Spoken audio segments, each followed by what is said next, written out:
sin fuerzas he quedado, vengo a ti.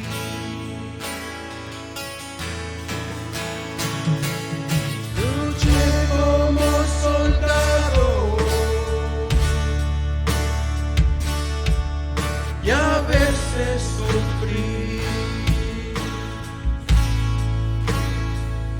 y aunque la lucha he ganado, mi armadura he desgastado, vengo a ti.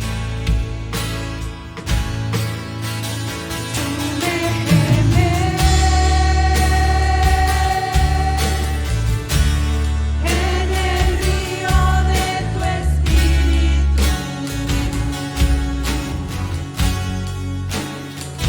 Necesito refrescar este seco corazón, sediento de ti.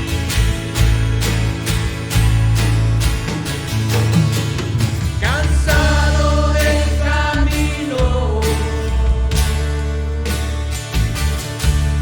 sediento de ti.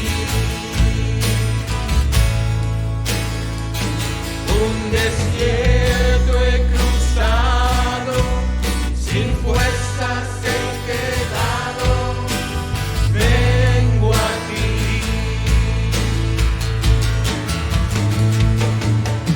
Luché como soldado y a veces sufrí, y aunque la lucha he ganado, mi armadura he desgastado, vengo a ti. sumérgeme en el río de tu espíritu. Necesito refrescar este seco corazón, sediento de ti. Sumérgeme, vamos. Sumérgeme en el río de tu espíritu. Necesito refrescar este seco corazón, sediento de ti. Les invito a que cantemos, hermanas. Luché como soldado. Vamos. Luché como soldado y a veces sufrí,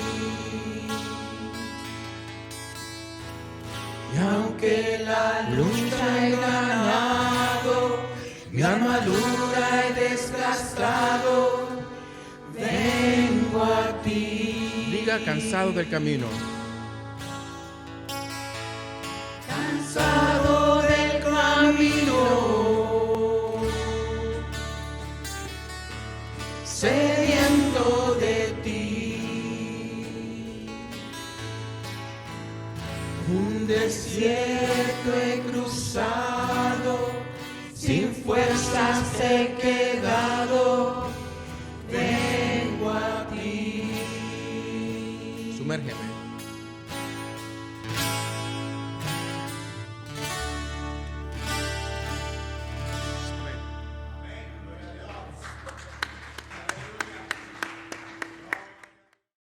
Saludos a todos. Estas son las diferentes opciones para dar su ofrenda.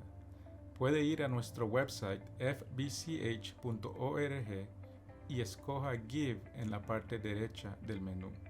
En la siguiente pantalla, ingrese la cantidad que desea dar y presione Next. Tendrá que ingresar y confirmar su número de teléfono antes de entrar a la pantalla de pago. También puede enviar el texto FBC Hesperia al número 77977 y va a recibir un link que le llevará a la misma pantalla de pago. Las otras opciones son con efectivo o con cheque. Por favor envíe su cheque al 9280 Maple Avenue, Hesperia, California. Gracias por su colaboración y que Dios le bendiga. Muy buenas tardes, hermanos y hermanas. Gracias por acompañarnos el día de hoy, de donde nos esté escuchando y viendo. Gracias por acompañarnos a nuestro estudio de este domingo. Vamos a estar el día de hoy en Salmo 51, hermanos. Estamos en una serie acerca de la esperanza. Estamos conociendo qué es la esperanza y estamos estudiando varios libros de los Salmos para aprender acerca de la esperanza. Los Salmos, hermanos, son poemas hebreos escritos por personas que enfrentaban muchas de las mismas adversidades y dificultades que tenemos hoy en día. Personas que enfrentaban problemas familiares, enfermedades, guerras, escasez, depresión, desesperación. Es un estudio de estos salmos, hermanos. Se necesita tanto en este mundo porque eso es lo que el mundo necesita, la esperanza. Los judíos cantaban estos salmos para expresar su gratitud, su amor, su esperanza de Dios en medio de las adversidades. Y eso es lo que nosotros debemos transmitir en este mundo, que tanto necesita a Dios, tanto necesita la esperanza. Hoy estaremos en Salmo 51, hermanos, y el título de este mensaje es La esperanza es misericordia. Este salmo es un salmo que ha sido muy popular acerca de los años. Habla de la gracia y de la misericordia de Dios acerca de los pecadores. Interesantemente, estaba leyendo que hace muchos siglos este Salmo 51 se conocía como el Salmo del Cuello. ¿Por qué? Porque había una ley que permitía que si eras un ministro de Dios, un sacerdote, y cometías un crimen, tú podías apelar para que tu crimen se trate ante la iglesia y no ante el gobierno. Y muchas veces esto salvaría a las personas de la pena de muerte, que en la iglesia le darían un castigo mucho menos que la muerte. Pero se llamaba el Salmo del Cuello porque salvaba a muchos que podían recitar este salmo del cuello, les salvaba de la muerte. Es un salmo muy apto para, un título muy apto para este salmo porque habla de la actitud que debe tener el pecador para salvar su cuello de la muerte eterna, del castigo del pecado. Vamos al Salmo 51, hermanos, y vamos a ver un poco del contexto de este salmo que escribe el rey David. La introducción del salmo nos dice el contexto. El salmo dice que es salmo de David cuando después que se llegó a Betsabé, vino a él Natán el profeta. En lo que se está refiriendo aquí, hermanos, es un evento que ocurre en 2 de Samuel 12, donde describe la amonestación del profeta Natán a David. Natán, este profeta, hace al rey reconocer que es culpable del pecado, de adulterio y de homicidio por tomar el mujer de otro hombre. Y el contexto de eso lo podemos ver en los 2 capítulos antes de 2 de Samuel, donde en el apogeo de su poder, en el apogeo de su bendición de Dios, David está en su terraza. Su ejército está en el campo de batalla peleando con los enemigos. Ahí es donde él tenía que estar, pero él está en su palacio, en su terraza y mira a una hermosa mujer bañándose debajo de su terraza. Esta mujer es Betsabé y esta mujer ya tenía un esposo. Y su esposo se llamaba Urías y era un oficial del militar de David que andaba peleando por él. Y David se llena de lujuria por esta mujer, le manda traer, tiene relaciones con ella y le embaraza. Y para encubrir su pecado, para encubrir el embarazo, envía una carta a los líderes de los militares y les dice que manden a Urías enfrente del campo de batalla y que se retiren todos, que quede solo con el propósito de que el enemigo lo mate. Así se puede encubrir su pecado. Y de esa manera se convierte no solo en un adúltero, sino que en un homicida. Tiempos después, el profeta Natán confronta al rey David con este pecado y lo amonesta y le hace realizar que es pecador. Y es a raíz de esto que surge este salmo de David, que es una confesión de un hombre cargado con el peso de su culpabilidad. Vamos al Salmo 51 y vamos a ver esta suplicación del rey David por la gracia y la misericordia de Dios. Salmo 21, dice la palabra de Dios. Ten piedad de mí, oh Dios, conforme tu misericordia. Conforme a la multitud de tus piedades, borra mis rebeliones. Lávame más y más de mi maldad y límpiame de mi pecado. Porque yo reconozco mis rebeliones y mi pecado está siempre delante de mí. Contra ti solo he pecado y he hecho lo malo delante de tus ojos, para que seas reconocido justo en tu palabra y tenido por puro en tu juicio. He aquí, en maldad he sido formado y en pecado me concibió mi madre. He aquí, tú amas la verdad en lo íntimo y en lo secreto me has hecho comprender sabiduría. Purifícame con hisopo y seré limpio. Lávame y será más blanco que la nieve. Hazme oír gozo y alegría y recrearán los huesos que has abatido. Esconde tu rostro de mis pecados y borra todas mis maldades. Crea en mí, oh Dios, un corazón limpio y renueva un espíritu recto dentro de mí.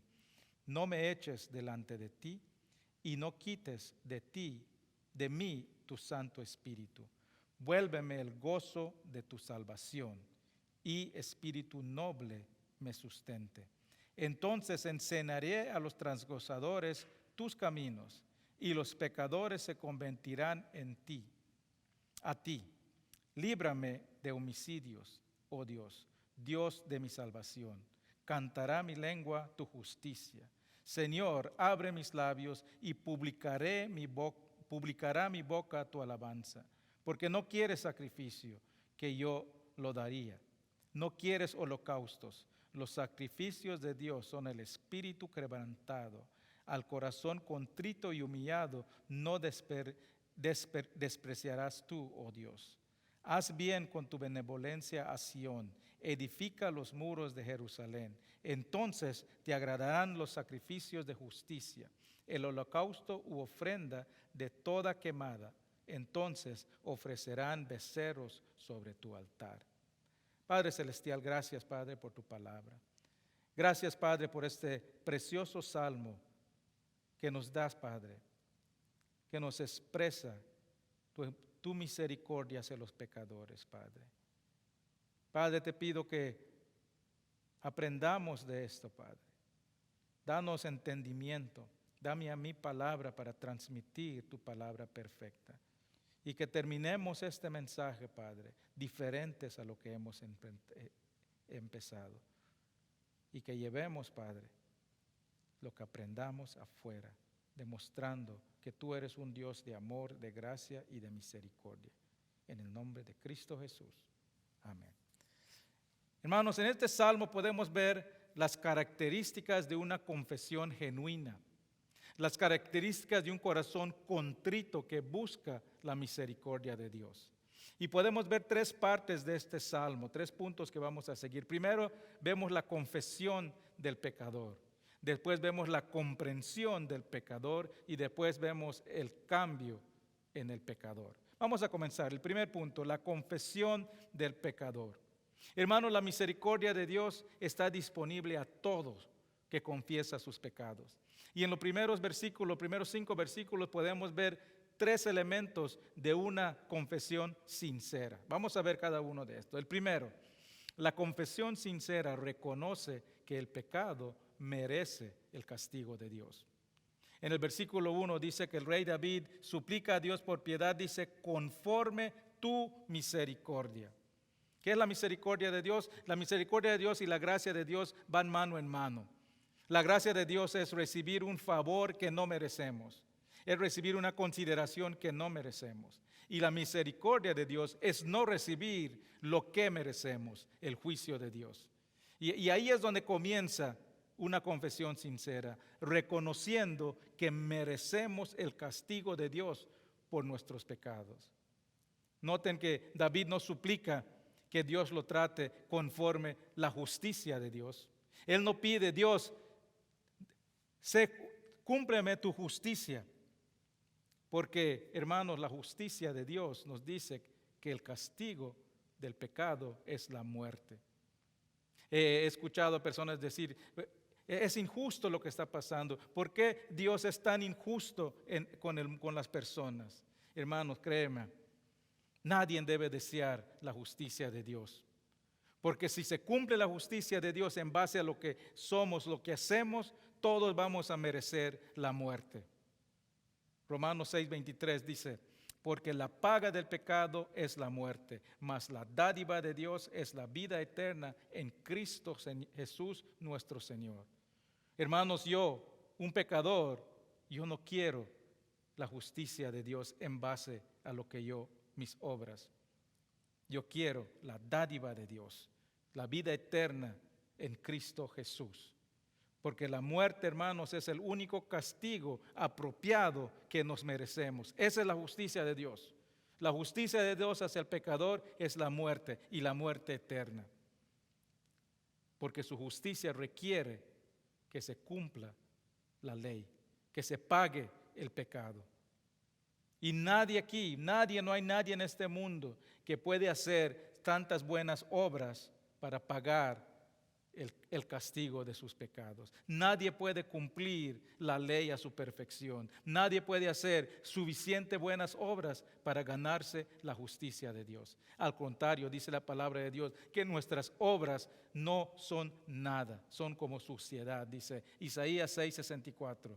Si bien todos nosotros somos como suciedad, todas nuestras justicias, nuestras obras, como trapo de inmundicia, y caímos todos nosotros como la hoja, nuestras maldades nos llevaron como el viento.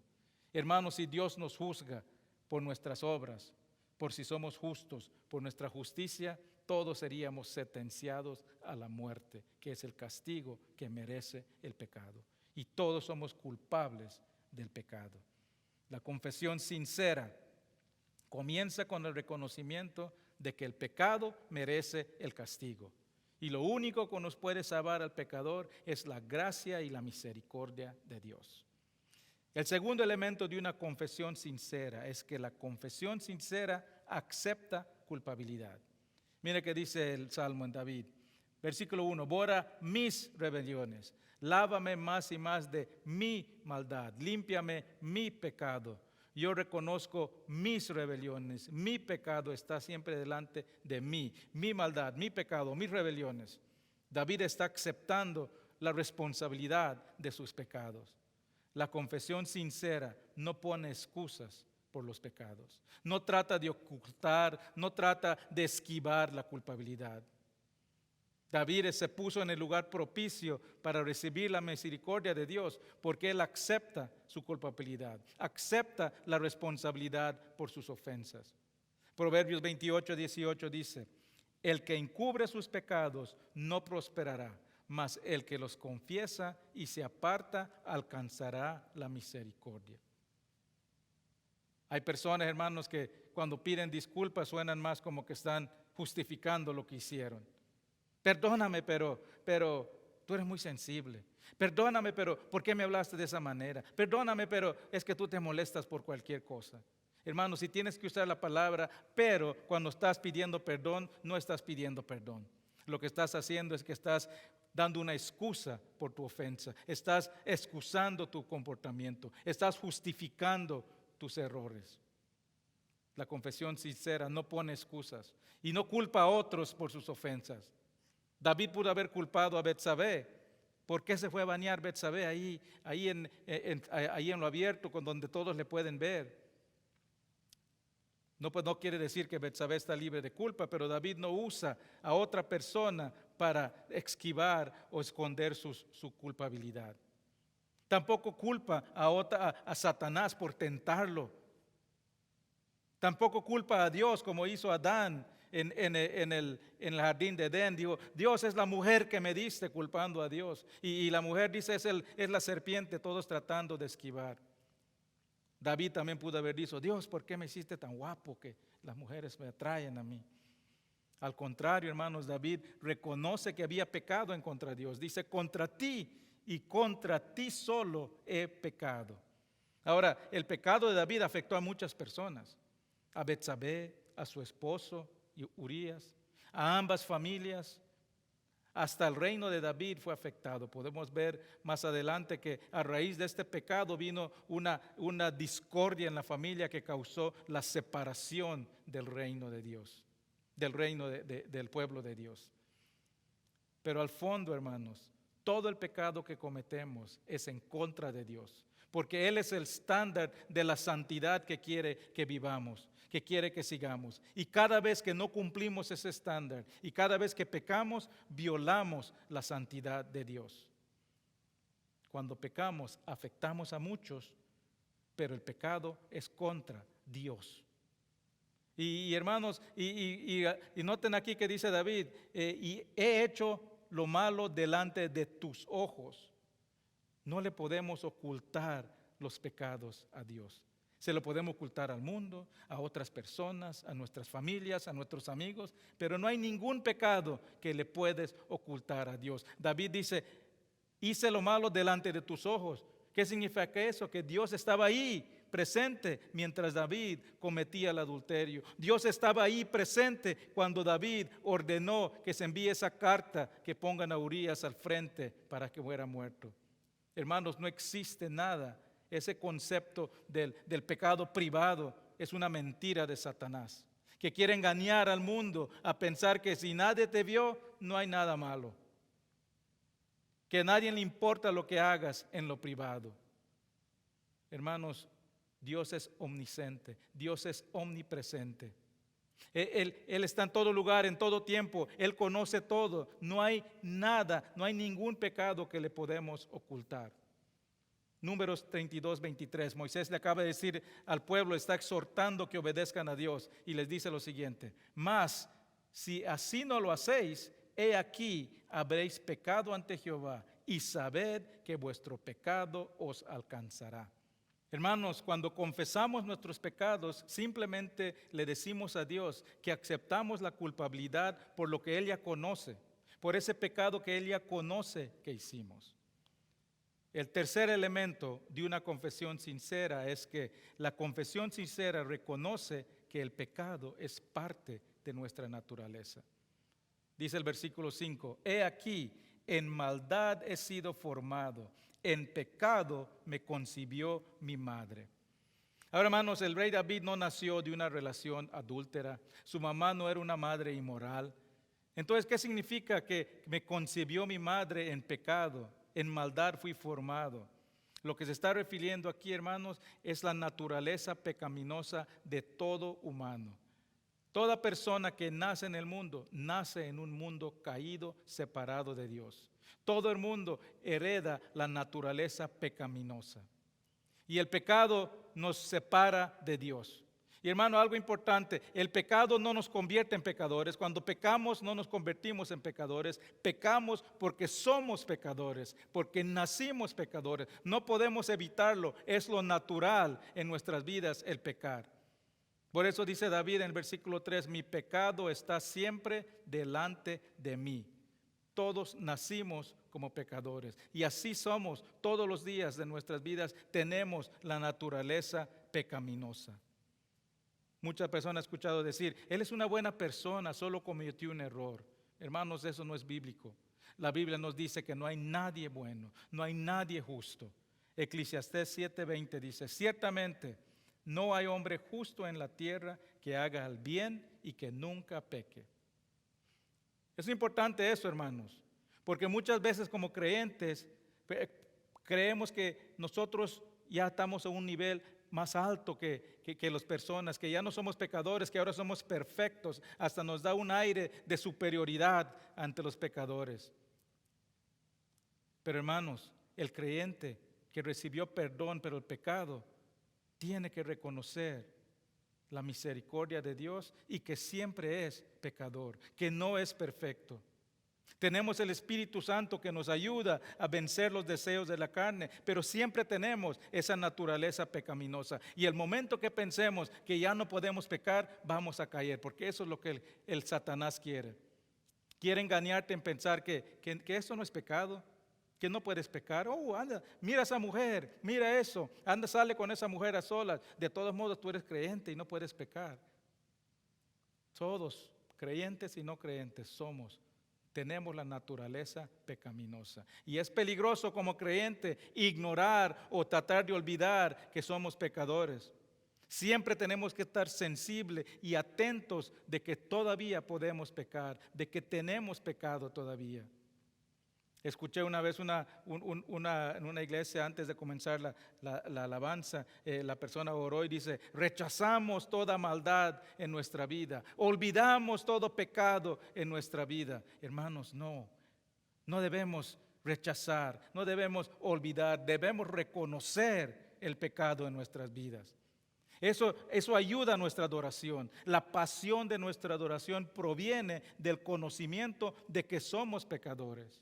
Nuestra alabanza, nuestro servicio a Dios es en honor a la misericordia que derramó en nosotros, a pesar de que somos pecadores.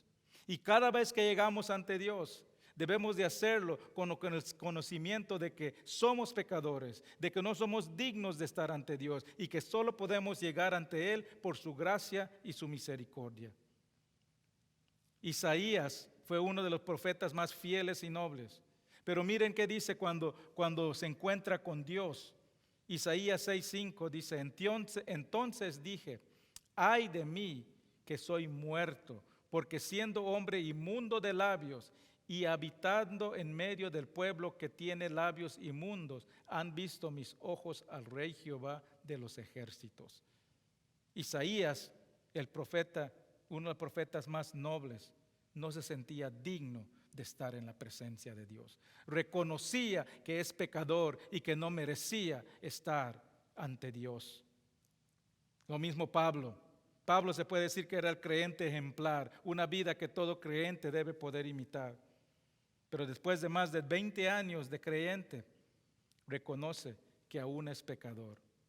En Romanos 7 creo que dice: miserable de mí, ¿quién me liberará de este cuerpo de muerte? Porque hago lo que no quiero hacer, hago lo que sé que no debo que hacer, pero siempre lo hago. Hermanos, Pablo mismo reconocía: yo soy pecador. Tenemos que reconocer que somos pecadores cuando venimos ante Dios. Nuestra adoración es más pura cuando confesamos que somos pecadores, cuando reconocemos que no somos dignos de la misericordia de Dios, que solo por su Hijo podemos llegar a Él confiadamente. Ese es el primer punto, hermanos. Un corazón contrito que busca la misericordia de Dios es uno que confiesa sinceramente sus pecados.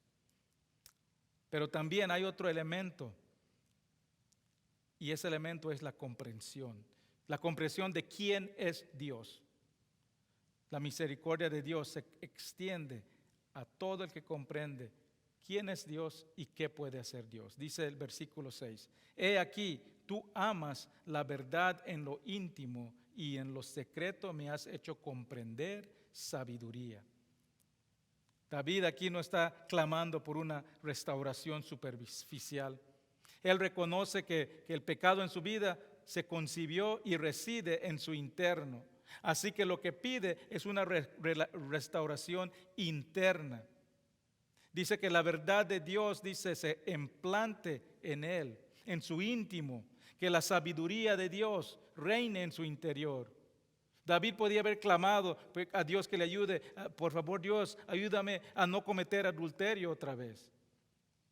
Pero el adulterio, hermano, solo es una manifestación externa del pecado interno que él tenía en su vida. Y él comprende la necesidad de ser restaurado de adentro. A Dios le interesa que tengamos un comportamiento que lo honra, pero Él no quiere solo un comportamiento superficial. Él quiere limpiarnos desde adentro y que nuestro comportamiento externo sea una reflexión de la restauración interna. Proverbios 4:23 dice: con toda diligencia guarda tu corazón, porque de Él brotan los manantiales de la vida. Dios no solo quiere que limpiemos superficialmente, no quiere, como dicen, que limpiemos solo donde mira la suegra, sino que limpiemos debajo del sofá, que limpiemos debajo de la cama, debajo de la mesa. Y si tú vienes a Cristo, hermanos, porque solo quieres que te arregle un problema en tu vida por algo específico, no estás viniendo por las razones correctas. Si tú has venido a Cristo solo por un problema en tu vida y no quieres que toque nada más de tu vida, no estás viniendo por las razones correctas. Dios quiere restaurar todo tu interior, toda tu vida. Es como que cuando invitas a Dios en su casa, muchos lo invitan, dicen: Dios, entra en mi casa, quiero que me limpies esta sala que está sucio en mi casa, esta parte de mi vida que no me gusta. Pero después le cerramos las puertas de los cuartos de la casa, pero ahí no entres, no quiero que entres ahí, solo límpiame aquí, que esto es lo que la gente ve. Hermanos, cuando Dios viene a tu vida, Él viene a limpiar lo más íntimo de tu interior. ¿Tienes alguna parte de tu interior, de tu vida, que no le has abierto a Dios? ¿Que no se lo has entregado? ¿Qué pecado tienes en lo más profundo de tu ser que no has podido soltar? ¿Qué es eso que nadie puede ver, pero que está estorbando tu relación con Dios? Tal vez es temor, tal vez es odio, tal vez es rencor, tal vez es resentimiento, tal vez es culpabilidad. Sea lo que sea, entrégaselo a Dios. Pídele que te limpie desde tu interior. Pídele que te lave con su palabra y que te dé la sabiduría para reconocer su voluntad. Pero no solo es importante reconocer que necesitamos ser restaurados, tenemos que comprender también que Dios tiene el poder para limpiarnos. Tenemos que comprender que Dios no solo es misericordioso, sino que Él ya hizo la obra para que podamos recibir su perdón. Versículo 7 dice: purifícame con hisopo y seré limpio, lávame y seré más blanco que la nieve. Cualquier judío que escuchara esta referencia de limpiar, de lavar, de purificar con hisopo, inmediatamente sabía que se está refiriendo a la Pascua. La Pascua era la celebración más importante para el judío. Conmemoraban cuando Dios salvó al pueblo de 400 años de esclavitud en Egipto, mandando las 10 plagas. Y la última plaga, que era la muerte del primogénito, les dijo Dios instrucciones específicas de cómo salvarse de esa plaga. Y les dice: tienen que matar un cordero sin mancha, tomar su sangre y aplicarlo en la puerta de sus casas. Y les dio específicas instrucciones, lo pueden leer en Éxodo 12, de que esa sangre se debe de aplicar con la planta del hisopo. Así cada año, en el día de Pascua, los judíos mataban un cordero sin mancha y aplicaban esa sangre en la puerta con la hoja del hisopo. David aquí está afirmando que el sacrificio del Cordero de Dios, que limpia a las personas del pecado. Y nosotros aplica esta Pascua para nosotros, pero ya no es como antes. Ya no tenemos que matar un cordero sin mancha todos los años. ¿Por qué? Porque nuestro cordero sin mancha ya vino a este mundo. Ya recibió el sacrificio digno. Ya derramó su sangre. Cuando Jesús comenzó su ministerio, el Juan el Bautista dijo: he aquí el Cordero de Dios que quita el pecado del mundo. Jesús es nuestro Cordero sin mancha. Él es el único que vivió sin pecado, el único sacrificio digno para pagar ese castigo. Y a través de esa sangre derramado en la cruz, tenemos el perdón por nuestros pecados. Efesios 1:7 dice: en quien tenemos redención por su sangre, el perdón de pecados según las riquezas de su gracia. Solo la sangre de Cristo puede purificar al pecador y dejarlo blanco como la nieve. Dice la palabra que usa David ahí para purifícame, cuando dice purifícame con hisopo, literalmente significa purgar. Literalmente significa limpiar completamente, eliminar todo sucio. Eso es lo que recibimos cuando ponemos nuestra fe en Cristo. Todos nuestros pecados son perdonados. Hebreos 8:12 dice: pues tendré misericordia de sus iniquidades y nunca más me acordaré de sus pecados. Eso es lo que dice cuando dice David ahí, dice: esconde tu rostro de mis pecados, borra todas mis maldades, lávame, purifícame con hisopo. Hermano, si tú has puesto tu fe en Cristo, Él ya te lavó de tus pecados. Él ya te purificó de tus pecados. Dice la palabra de Dios que echó tus pecados al fondo del mar. Ya no tienes que cargar con esa culpabilidad. Ya no tienes que castigarte por tus pecados pasados. Jesús ya tomó ese castigo en la cruz. Y el momento que tú aceptaste a Jesús como Salvador, recibiste el perdón por tus pecados. Y eso nos lleva al siguiente punto. Cuando Dios restaura al pecador desde su interior, se manifiesta algo externamente. Tiene que haber un cambio. El tercer punto es el cambio. Y el Salmo termina con 5 cambios que debe ser evidente en la persona que recibe la misericordia de Dios. ¿Qué produce la misericordia de Dios en el pecador? Primero, produce regeneración. Versículo 10 dice: crea en mí, oh Dios, un corazón limpio. Crea en mí. David está pidiendo un nuevo corazón. No solo pide que limpien su corazón, sino que dice: dame un corazón nuevo. Eso, hermanos, es la obra de regeneración que ocurre en cada persona que pone su fe en Cristo. El momento que pone su fe en Cristo, una persona, dice la palabra de Dios, que se vuelve en una nueva criatura.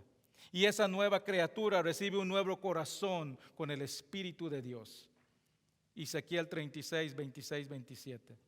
Os daré corazón nuevo y pondré espíritu nuevo dentro de vosotros y quitaré vuestra carne de corazón de piedra y os daré un corazón de carne y pondré dentro de vosotros mi espíritu.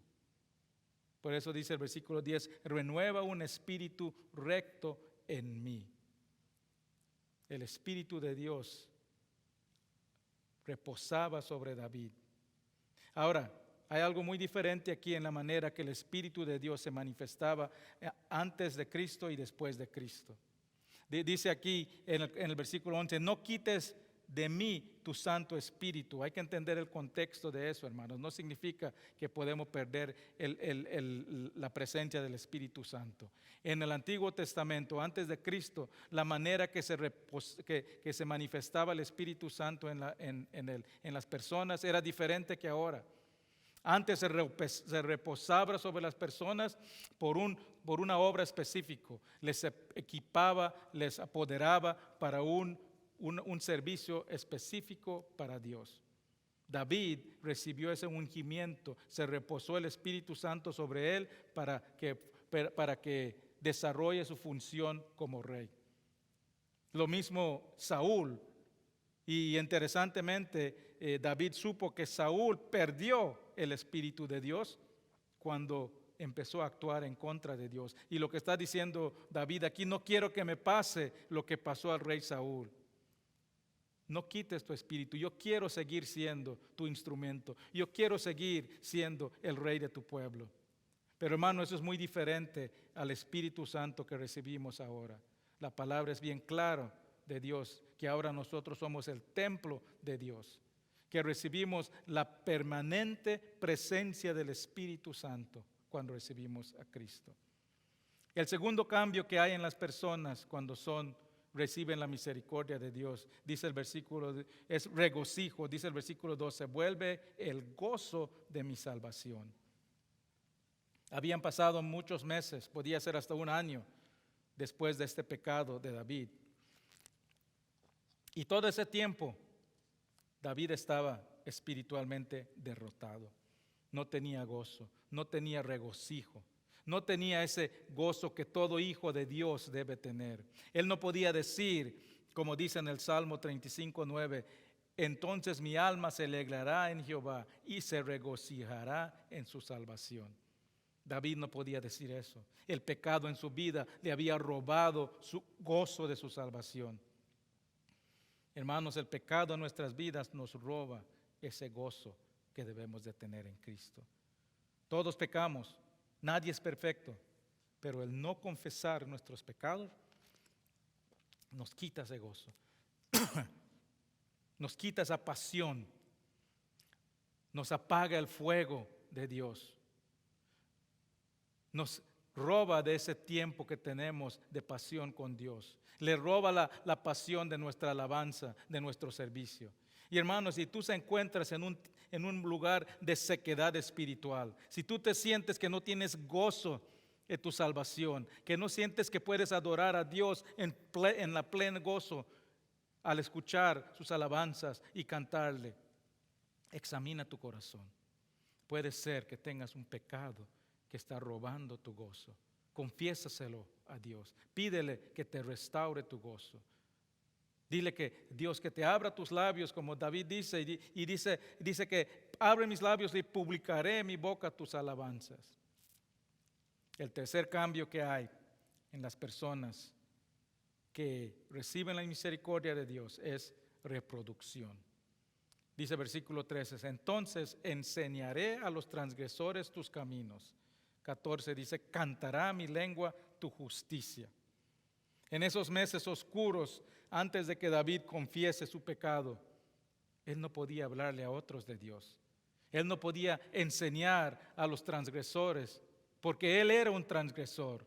Él no podía cantar con su lengua la justicia de Dios, porque él no tenía el perdón de sus pecados.